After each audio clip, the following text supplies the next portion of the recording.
जी हाँ दोस्तों, आप सभी का स्वागत है। दंगल चैनल के मोस्ट पॉपुलर सुमन अति सुंदर में हम देखेंगे कि मित्तल हाउस में उस दिन अजीब सी बेचैनी थी। ऐसा लग रहा था जैसे दीवारों में भी कोई अनकहा डर छिपा हो। राध्या ये सब चुपचाप महसूस कर रही थी। उसे अंदाजा नहीं था कि जिन लोगों पर वह आंख मूंद कर भरोसा करती आई है, उन्हीं में से कोई उसके खिलाफ इतनी गहरी साजिश रच सकता है। कुछ दिन पहले 3 साधु घर आए थे। उनकी आवाज में बनावटी गंभीरता थी और हर बात का निशाना सिर्फ राध्या थी। कभी उसे अपशकुनी बताया गया, कभी उसके आने से घर पर संकट आने की बातें कही गईं।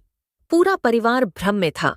दादी असमंजस में थी और राध्या खुद को पूरी तरह अकेला महसूस कर रही थी। लेकिन राध्या कमजोर नहीं थी।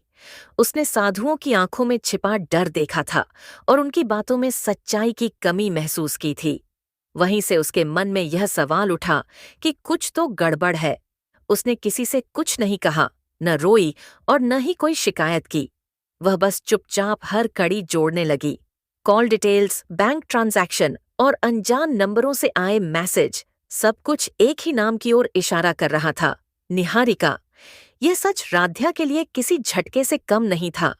उसे विश्वास नहीं हो रहा था कि निहारिका इतनी नीचे गिर सकती है, लेकिन उसने भावनाओं में बहने के बजाय सबूतों के सहारे लड़ने का फैसला किया। अगली सुबह वह सीधे पुलिस स्टेशन पहुंची, बिना किसी नाटक के, बिना आंसुओं के, सिर्फ सच्चाई के साथ। पुलिस ने मामले को गंभीरता से लिया और पूरी योजना तैयार की।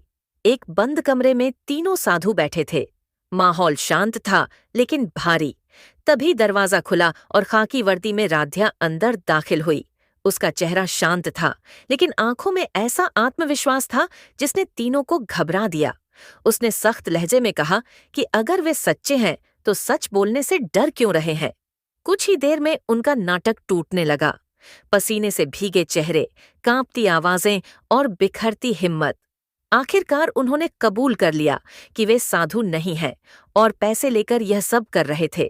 जब उनसे पूछा गया कि पैसे किसने दिए, तो उन्होंने निहारिका का नाम लिया और मोबाइल में ऑनलाइन ट्रांजैक्शन के सबूत भी दिखा दिए। शाम होते होते मित्तल परिवार हॉल में इकट्ठा था। पुलिस भी वहां मौजूद थी। पूरे घर में सन्नाटा पसरा हुआ था। तभी राध्या आगे बढ़ी और बोली कि आज कोई आरोप नहीं लगेगा, आज सिर्फ सच बोलेगा। तीनों ने सबके सामने कबूलनामा किया और सारे सबूत दिखा दिए। घर में जैसे भूचाल आ गया। सबकी निगाहें निहारिका पर टिक गईं। निहारिका पहले ताली बजाकर हंसी और फिर तंज कसते हुए बोली कि अगर उसने यह सब किया भी है तो क्या साबित हो गया। लेकिन इस बार राध्या नहीं टूटी। उसने शांत लेकिन मजबूत आवाज में सिर्फ एक सवाल किया कि निहारिका ने उसके और प्रथम के रिश्ते को क्यों तोड़ने की कोशिश की। इसी सवाल पर निहारिका का असली चेहरा सामने आ गया। ईर्ष्या, गुस्सा और अधूरा अहंकार एक साथ फूट पड़ा। उसने चिल्लाकर कहा कि प्रथम पर पहला हक उसी का है और राध्या, इस घर में सिर्फ एक गलती है। ये शब्द राध्या के दिल को चीर गए, लेकिन अब वह पहले जैसी नहीं थी।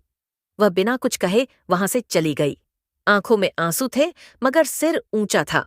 यह कहानी यहीं खत्म नहीं होती। अब बारी उस सच की है जो अब तक खामोश था।